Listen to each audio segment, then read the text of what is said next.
چنانچہ امت مسلمہ کی تاریخ میں اگرچہ بہت سے مدعیان ماضی گزرے، جس طرح چاند سورج کا گرہن مسیح موعود کے ذریعے سے ظاہر ہوا، یہ 313 کی فہرست سوائے مسیح موعود کے کسی نے چاہا، تو یہ ایک زبردست نشان ہے مسیح موعود کی صداقت کا۔ اسی سلسلے میں ضمناً یہ حوالہ بیان کر کے میں اس سوال کو، یہ جواب کو ختم کروں گا۔ بالکل اسی طرح اہل بیت کی طرف سے بھی پیش گوئیاں صدیوں سے چلی آ رہی ہیں اور شیعہ کتب میں موجود ہیں، اور انہی کی روشنی میں پچھلی صدی میں ایک شیعہ عالم مولانا سید محمد سبطین سرسوی نے ایک کتاب لکھی ہے الصراط السوی فی احوال المہدی۔ یہ امامیہ کتب خانہ لاہور نے شائع کی، یہ موتی دروازہ کے اندر ایک کتب خانہ ہے۔ میں اور مولانا ریاض محمود صاحب یہ کتاب لینے کے لیے ان کے پاس گئے تھے۔ اس میں صفحہ 507 پر لکھا ہے کہ دراصل بات یہ ہے کہ یہ نہ سمجھیں کہ جب امام غائب آ جائے گا تو فوراً دنیا ان کو قبول کر لے گی۔ دیکھیں نا، یہ تو تاریخ عالم کا کھلا ورک ہے۔ دنیا میں کوئی ایک نبی ایسا نہیں آیا جس کا استقبال پھولوں سے کیا گیا ہو، حلوے کی دیگیں چڑھا دی گئی ہوں، شربت تقسیم کیا گیا ہو۔ استقبال محمد مصطفیٰ صلی اللہ علیہ وسلم جیسے خاتم النبیین کا بھی پتھروں سے کیا گیا، گالیوں سے کیا گیا، دل آزاری سے کیا گیا، قتل کے منصوبوں سے کیا گیا۔ تو لکھتے ہیں کہ یہ نہ سمجھیں کہ آنے والا جب آئے گا تو فوراً دنیا ایمان لے آئے گی، بلکہ اس کے مقابلہ کو اکثر لوگ عداوت اور دشمنی پر آمادہ ہو جائیں گے اور ہر طرح سے اس کو اور اس کے معتقدین کو اذیت پہنچانے کی کوشش کریں گے۔ علماء اس کے قتل کا فتویٰ دیں گے۔ دیوبندیوں نے جو معذر نامہ پیش کیا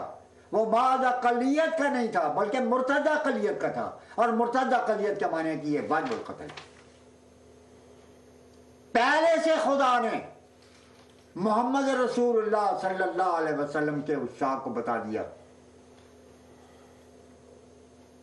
کہ جب امام مہدی کا ظہور ہوگا تو علماء قتل کے فتوے دیں گے ان کو، اور یہی قتل کا فتویٰ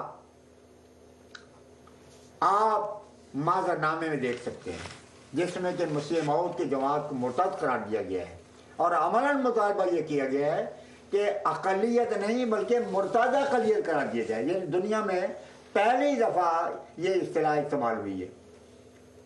اور ملا نے استعمال کی ہے صرف قتل و غارت کے لیے۔ تو حق یہ ہے کہ خود یہ پوری ایجیٹیشن جماعت کے مخالفت 1899 سے لے کر آج تک، اور بالخصوص یہ 74 کا دور اور یہ معذر نامہ، پھر معذر نامے کی جعلی کارروائی، یہ سارے مسیح موعود کی سچائی کا اعلان عام کر رہے ہیں۔ میں نے حضور کے بیانات کے سلسلے میں یہ بتایا تھا کہ پہلے دن ہی حضور نے فرمایا، جب یہ رانی جنرل صاحب کی طرف سے سوال ہوا کہ آپ کا رد عمل کیا ہے، تو حضور نے یہی جواب دیا تھا کہ یہ فیصلہ اگر ہوا تو ہمارے خلاف نہیں، محمد عربی صلی اللہ علیہ وسلم کے سپریم کورٹ کے خلاف فیصلہ ہوگا۔ اور اس کے بعد جیسے کہ حضرت خلیفۃ المسیح ثالث نے خود بیان فرمایا کہ میں نے 3 دفعہ دعائیں کی مگر الہام یہ ہوا کہ خدا اس پارٹی کو اور ان لوگوں کو تباہ برباد کرے گا، اور دعا کرنے کے باوجود بار بار خدا کی طرف سے یہ الہام ہوا۔ اس دوسری کتاب فرقہ واریت ملی خودکشی میں نہ صرف یہ کہ یہ ذکر ہے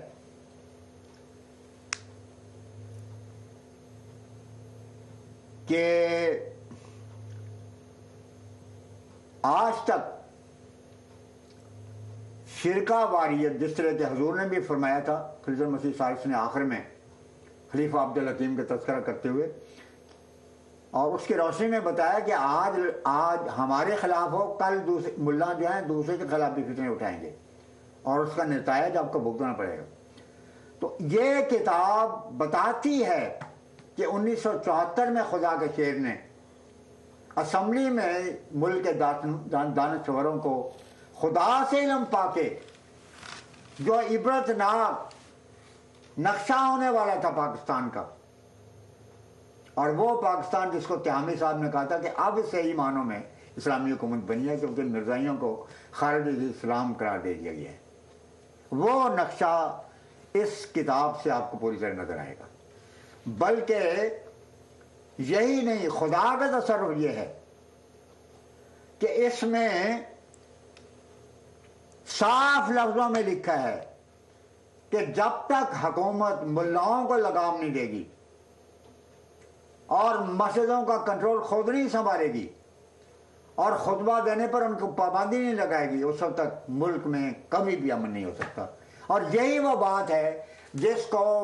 20 مرتبہ حضرت خلیفہ مسیح رابع نے اپنی تقریروں میں بیان کیا، اپنے خطبوں میں اس کی طرف نشاندہی فرمایا، جب تک کہ پیر تسمہ پاک کو ختم نہیں کیا جائے گا پاکستان آرام کے لیے نہیں سو سکتا۔ 100% اس کی تائید اس میں ملتی ہے۔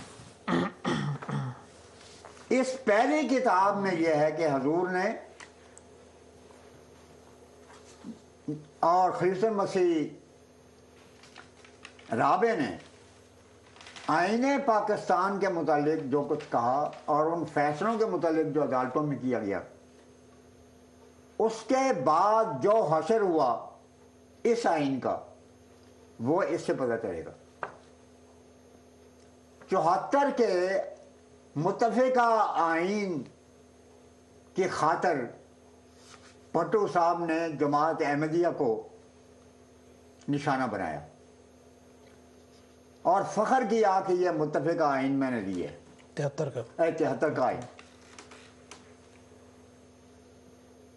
اور اس کے بعد انتخابی پوسٹر میں خاص طور پر ان کا تذکرہ کیا گیا کہ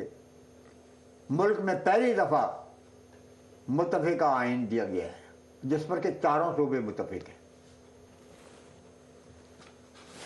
لیکن آپ دیکھیں کہ وہ متفقہ آئین اس کے بعد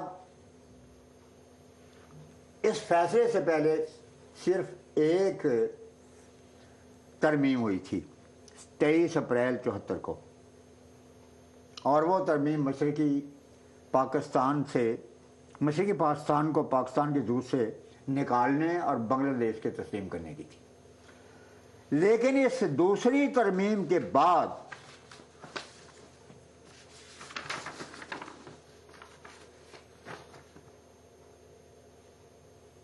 یہ 17ویں ترمیم تک معاملہ پہنچا ہے، اور سپریم کورٹ کے سابق ججوں نے لکھا ہے کہ ضیاء الحق کے زمانے میں دھجیاں بکھر گئی ہیں اس آئین کی، جس کو کہ بھٹو صاحب نے متفقہ بنایا تھا اور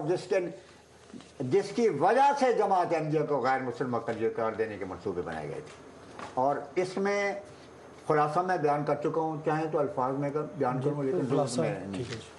خلاصہ یہی ہے جو میں نے عرض کی ہے۔